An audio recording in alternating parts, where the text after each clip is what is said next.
पांच राज्यों में विधानसभा चुनाव का दौर खत्म हो चुका है। 3 दिसंबर को इन 5 राज्यों के नतीजे घोषित कर दिए जाएंगे, लेकिन उससे पहले सुपर एग्जिट पोल भारत 24 आपका अपना चैनल आप तक पहुंचा रहा है।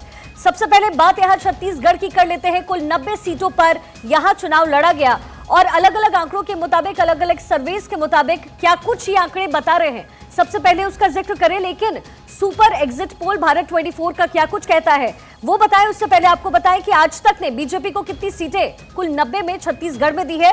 बीजेपी ने 36 से 46 सीटें, कांग्रेस ने 40 से 50 सीटें और अदर्स ने 1 से 5 सीटें आज तक के सर्वे के मुताबिक मिलता हुआ इन पार्टियों को दिख रहा है। वहीं आगे बढ़ते हुए सी वोटर का सर्वे क्या कुछ कह रहा है। 36 से 48 सीटें बीजेपी के खाते में, कांग्रेस के खाते में 41 से 53 कुल सीटें और 0 से 4 सीटें अदर्स के खाते में। इंडिया टीवी एक्सेस का पोल क्या कुछ कह रहा है, एग्जिट पोल में क्या बातें, क्या आंकड़े सामने आया है, ये भी आप समझिए। 30 से 40 सीटें बीजेपी के खाते में, कांग्रेस के खाते में 46 से 56 और अदर्स के खाते में 3 से कुल 5 सीटें जाती हुई दिख रही है। नेटवर्क 18 इसके आंकड़े क्या कुछ कह रहे हैं। बीजेपी के खाते में 40 सीटें, कांग्रेस के खाते में 47 सीटें और अदर्स के खाते में कुल 3 सीटें जाती हुई नजर आ रही है। वहीं चाणक्य का सर्वे क्या कुछ कह रहा है, क्योंकि इसकी भी इंपॉर्टेंस अपने आप में बहुत ज्यादा है। बीजेपी के खाते में छत्तीसगढ़ में 33 कुल सीटें, कांग्रेस में 57 यानी 57 सीटें और अदर्स के खाते में 0। अदिति नागर हमारी पॉलिटिकल एडिटर हमारे साथ बनी हुई है, साथ ही गेस्ट का एक बड़ा पैनल इस वक्त मेरे साथ मौजूद। अदिति, सबसे पहली टिप्पणी मैं आपकी यहां पर लेते हुए, लेकिन उससे पहले सुपर एग्जिट पोल जो भारत 24 का है उसके आंकड़े क्या कह रहे हैं वो भी हम आपको बताएं। बीजेपी, कांग्रेस, अदर्स अलग अलग जो सर्वेस हैं उसके मुताबिक कहां किसको बढ़त मिल रही है। अदिति, आपके पास आते हुए देखिए, छत्तीसगढ़ एक बहुत बड़ी चुनौती सरकार के लिए रही है, ना केवल बघेल सरकार के लिए बल्कि बीजेपी के लिए भी एक बहुत बड़ी चुनौती रही। तमाम फैक्टर्स को लेकर के सामने आए, लेकिन बीजेपी ने जिस तरीके से महतारी वंदना योजना को आगे रखा, कांग्रेस की तरफ से भरोसे का घोषणा पत्र लाया गया, क्या आपको लग रहा है कि बघेल सरकार पर वाकई छत्तीसगढ़ की जनता ने भरोसा दिखाया है इन आंकड़ों के मुताबिक? इन आंकड़ों के मुताबिक तो जाहिर तौर पे जो कांग्रेस जिस बात का दावा कर रही थी और भारतीय जनता पार्टी के कहीं ना कहीं आत्मविश्वास में जो नमी थी, भारतीय जनता पार्टी अपनी ताकत और स्ट्रेटेजी में कहीं कमी नहीं छोड़ती, लेकिन जब छत्तीसगढ़ पे बात कर रहे थे तो कहीं ना कहीं जो नमी थी वो ये आंकड़े दिखा रहे हैं। लेकिन फिर भी 3 तारीख का इंतजार करना होगा कोई भी फाइनल टिप्पणी से पहले। लेकिन वजह समझ लेते हैं। जब ये चुनाव शुरू हुआ तो बघेल सरकार ये कहती आई कि 15 साल बनाम 5 साल। उनका कहने का मतलब था जो 15 साल में काम हुए या नहीं हुए वो 5 साल में हमने किए। तो इसी लाइन को उठाते हुए भारतीय जनता पार्टी बोलती आई कि भ्रष्टाचार 5 साल में इतना हो गया कि अगर 15 साल में आप होते तो पता नहीं क्या करते। 15 साल में भारतीय जनता पार्टी ने कॉन्क्रीट विकास का काम किया। इस तरह की लड़ाई रही। अब ऐसे में कांग्रेस के लिए भी अस्तित्व की लड़ाई थी। छत्तीसगढ़ की बात नहीं है, ये रिफ्लेक्शन 2024 से पहले राहुल गांधी के ऊपर पड़ता। तो ऐसे में अब आप देखिए, सबसे पहली बात, भारतीय जनता पार्टी ने एक मुद्दा भ्रष्टाचार का बनाया और आपने देखा होगा कि महादेव ऐप को लेकर लगातार भारतीय जनता पार्टी हावी रही और कमीशन खोरी की बात करती रही। लेकिन कहीं ना कहीं इन आंकड़ों के माध्यम से ये नजर नहीं आ रहा कि वोटर्स को इसका इंपैक्ट हुआ है। वही कमीशन खोरी की बात कर्नाटक में शिखा जब भारतीय जनता पार्टी ने कांग्रेस की सरकार के खिलाफ करी थी, कांग्रेस सरकार ने भारतीय जनता पार्टी के खिलाफ करी तो वहां के लोगों ने उसको एक्सेप्ट कर लिया और कांग्रेस की सरकार आ गई।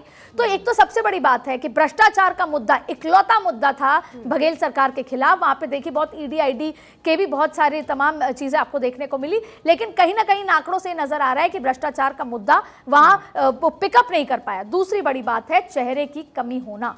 देखिए कहीं ना कहीं रमन सिंह को बाद में आगे किया गया, पहले रमन सिंह को आगे नहीं किया जा रहा था। पहले ये सोचा गया था कि एकदम नए कलेवर नए चेहरे के साथ जाएंगे, लेकिन वहां पर कहीं ना कहीं संगठन की कमी, चेहरे की कमी और वहां पर जो ज्यादा इंपैक्ट रखती हैं जातियां, क्योंकि मेरी खुद वहां पर जो प्रभारी तमाम लोगों से बात हुई तो जो इंपैक्ट रखते हैं उन लोगों का कोई लीडरशिप ही खड़ी नहीं हुई और ऐसे में आखिरकार ये तय किया गया कि हम पुराने चेहरों के साथ जाएंगे। तो कहीं ना कहीं एक्सेप्टेंस की कमी यहाँ पर पब्लिक की तरफ से नजर आ रही है। हालांकि फिर मैं कहूंगी 3 तारीख को ही आखिरी बात कह पाएंगे। हाँ बिल्कुल, ये तो भरोसे पे तो दुनिया कायम है अदिति, और ये भरोसा बीजेपी हो चाहे कांग्रेस हो या फिर कोई भी पार्टी हो वो इस वक्त जाहिर जरूर कर रही है। Mrigendra Singh editor in chief हैं, राज्य एक्सप्रेस के हमारे साथ यहाँ मौजूद हैं। मृगेंद्र जी, जिस बात का जिक्र अदिति ने अभी भी किया, बहुत ही आखिरी वक्त में बीजेपी ये महसूस कर पाए कि चेहरे की कमी तो है, क्योंकि बीजेपी से ये 2024 के लिए जब चुनाव की बात होती है, आम चुनाव की, तो लोग बीजेपी वाले जो हैं वो पूछते हैं कांग्रेस से कि भैया चेहरा बताइए, इंडी गठबंधन है, अपना चेहरा आप बताइए। लेकिन यही फैक्टर तो बीजेपी से पूछा जा रहा है। अब छत्तीसगढ़ के जो आंकड़े कह रहे हैं, बावजूद इसके कि यंगस्टर्स इस बार भ्रष्टाचार को टॉलरेट करने के बिल्कुल भी मूड में नहीं थे, बावजूद इसके अगर कांग्रेस की सरकार बन रही है तो वो क्या फैक्टर है जो कांग्रेस के लिए छत्तीसगढ़ में काम कर रही है और बीजेपी के लिए नहीं काम कर पाई? देखिए, जो एग्जैक्ट पोल बता रहे हैं भले थोड़ा बहुत आगे पीछे, लेकिन अभी बिल्कुल कांटे की टक्कर है। क्या होगा तो 3 तारीख को ही पता चलेगा, क्योंकि बहुत सारे मुद्दे हैं। जैसे कांग्रेस ने किसानों को मुद्दा बनाया, गोबर खरीदी वहां बड़ा मुद्दा था, किसानों को जो पिछली बार ऋण माफी गई भूपेश सरकार की। यही बात कांग्रेस की तरफ से कहा जा रहा है, फैक्टर्स बनाने की कोशिश। हालांकि तंज कसते हुए अभी कांग्रेस पे वो नजर आए कि 75 से कहां साहब आप 40 पे सिमट कर रह गए हैं। उन्होंने दावा किया है कि भाई 70 से ऊपर ही आएगा बीजेपी का। क्या लग रहा है आपको?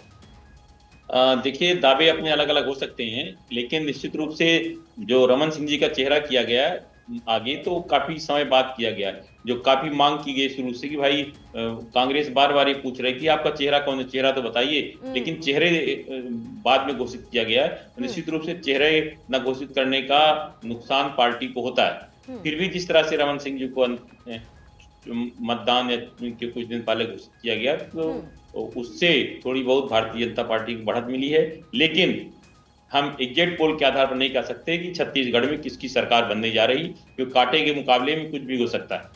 ये तो जाहिर तौर पे सर 3 तारीख को तो जो नतीजे सामने आएंगे तभी पता चलेगा।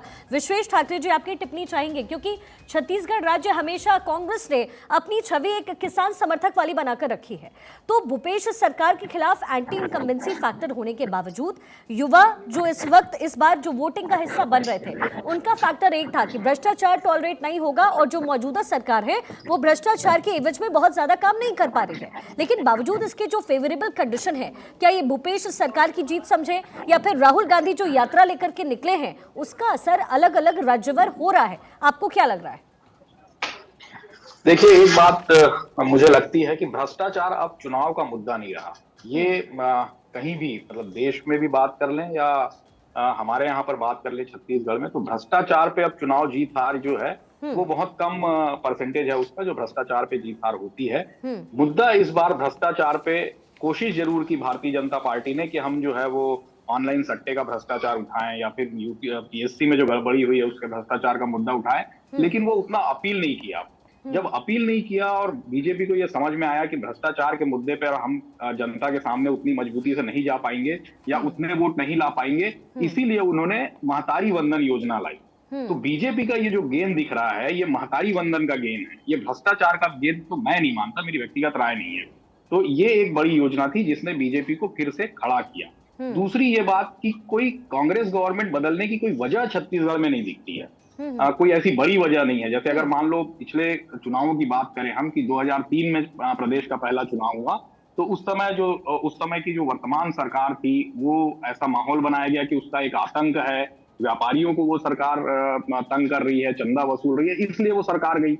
उसके बाद में भारतीय जनता पार्टी ने चावल की जो योजना लाई है, चावल की योजनाओं से अपनी सरकार बनाती गई, और जब उनकी सरकार पिछले चुनाव में गई तो वो एंटी इनकम्बेंसी थी कि उनके जो मंत्रियों का व्यवहार था, उनके जो टॉप लीडर्स का व्यवहार था, उसकी वजह से वो सरकार गई। अभी इस समय 2023 के चुनाव में ऐसा कोई भी मुद्दा नहीं दिखता है जिससे जनता एक तरफा ये चाहे कि कांग्रेस की सरकार हम पलट देते हैं। एक और महत्वपूर्ण बात कि कांग्रेस कर्ज माफी की जो योजना लेकर आई है, जिससे पिछले चुनाव में कांग्रेस की सरकार बनने का जो बड़ा कारण यहाँ पर था कि कर्जा माफ और बिजली बिल हाफ, इस नारे से पिछला चुनाव कांग्रेस ने जीता था। उस कर्ज माफी की योजना को कांग्रेस ने 5 साल तक के पूरी ईमानदारी से निभाया।